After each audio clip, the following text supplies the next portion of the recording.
একটা প্রশ্ন কি মাথায় আসে যে এত নিষেধাজ্ঞার পরেও রাশিয়ার তেল কিভাবে সারা দুনিয়ায় ছড়িয়ে পড়ছে? এর পেছনে কিন্তু একটা দারুণ কর্পোরেট স্ট্র্যাটেজি কাজ করছে। আর আজকের আলোচনাটা ঠিক এই বিষয়টা নিয়ে। চলুন শুরু করা যাক।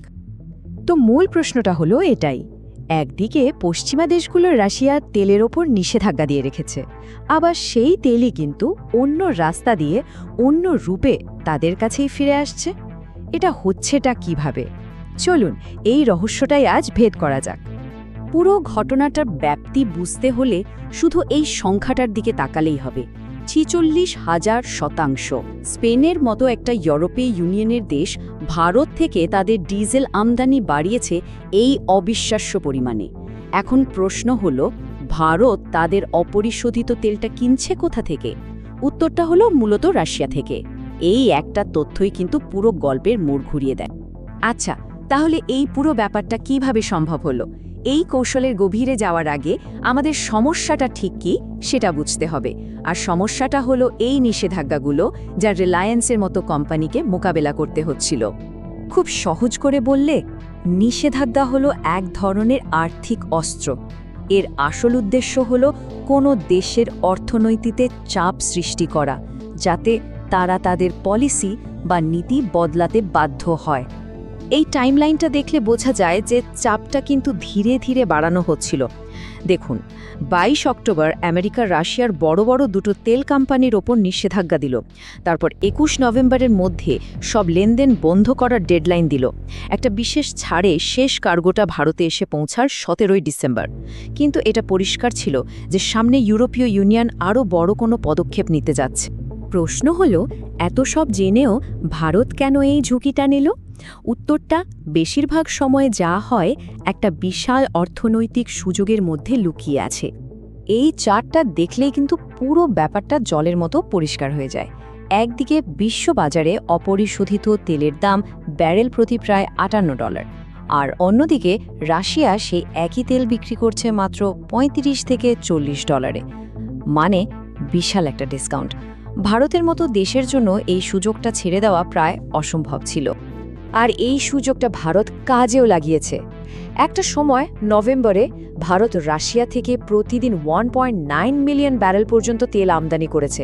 ভাবা যায়, এই বিপুল পরিমাণ তেল এত কমে কেনার মানে হলো শত শত কোটি ডলারের সাশ্রয়। ভারত সরকারের আনুষ্ঠানিক বক্তব্য হলো তারা দেশের জ্বালানি নিরাপত্তা নিশ্চিত করতে যা যা করা দরকার তাই করছে। তাদের পররাষ্ট্র মন্ত্রণালয়ের এই কথা থেকে পরিষ্কার বোঝা যায় যে তারা আন্তর্জাতিক রাজনীতির চেয়ে জাতীয় স্বার্থকেই বেশি গুরুত্ব দিচ্ছে। বেশ, তাহলে আমরা সমস্যাটা জানি, নিষেধাজ্ঞা, উদ্দেশ্যটাও পরিষ্কার, বিশাল ডিসকাউন্ট। এবার তাহলে আসা যাক সেই মাস্টার প্ল্যানে, সেই চতুর সমাধানে। আর এই পুরো পরিকল্পনার কেন্দ্রবিন্দু হলো একটা মাত্র জায়গা, বিশ্বের সবচেয়ে বড় রিফাইনারি কমপ্লেক্স। হ্যাঁ, গুজরাটের জামনগর। এখানেই রিলায়েন্স এমন একটা সিস্টেম তৈরি করেছে যা তাদের একই সাথে রাশিয়ার সস্তা তেল কিনতে এবং পশ্চিমা নিষেধাজ্ঞা মেনে চলতেও সাহায্য করছে। তো এখানেই হলো আসল খেলাটা। দেখুন, জামনগর কিন্তু শুধু একটা রিফাইনারি না, এখানে আসলে দুটো আলাদা ইউনিট আছে। একটা হলো ডিটিএ ইউনিট। এর কাজ কি? রাশিয়ার সস্তা তেলটা নিয়ে সেটাকে পরিশোধন করে শুধু ভারতের ভেতরের বাজারে সাপ্লাই দেওয়া। আর দ্বিতীয়টা হলো এসইজেড ইউনিট। এই ইউনিটটাকে একদম রাশিয়া ফ্রি রাখা হয়। মানে এখানে অন্য দেশ থেকে আনা তেল ব্যবহার করা হয়, আর সেই রিফাইন্ড করা প্রোডাক্ট সোজা চলে যায় ইউরোপ আর আমেরিকায়। কি দারুণ ব্যাপার, তাই না? একই সাথে দুটো কাজই হয়ে যাচ্ছে।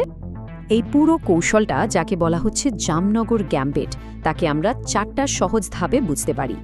প্রথমে, রিলায়েন্স এমন রাশিয়ান সাপ্লায়ারদের সাথে ডিল করল যাদের উপর নিষেধাজ্ঞা নেই। দ্বিতীয়ত, রাশিয়ার সব তেল তারা পাঠিয়ে দিল শুধুমাত্র তাদের ডোমেস্টিক বা অভ্যন্তরীণ রিফাইনারিতে। তৃতীয়ত, এক্সপোর্টের জন্য যে রিফাইনারিটা আছে সেটাকে রাখল সম্পূর্ণ রাশিয়া ফ্রি। আর সবশেষে সেই রাশিয়া ফ্রি রিফাইনারি থেকে পরিষ্কার জ্বালানি রপ্তানি করল পশ্চিমা দেশগুলোতে, পুরোপুরি নিষেধাজ্ঞা মেনে। সত্যি কর্পোরেট স্ট্র্যাটেজির এক অসাধারণ উদাহরণ।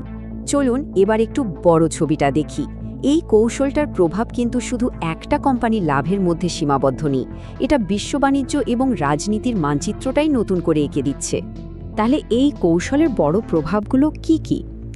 এক, এটা পশ্চিমা নিষেধাজ্ঞার কার্যকারিতা নিয়ে একটা বড় প্রশ্ন তুলে দিচ্ছে।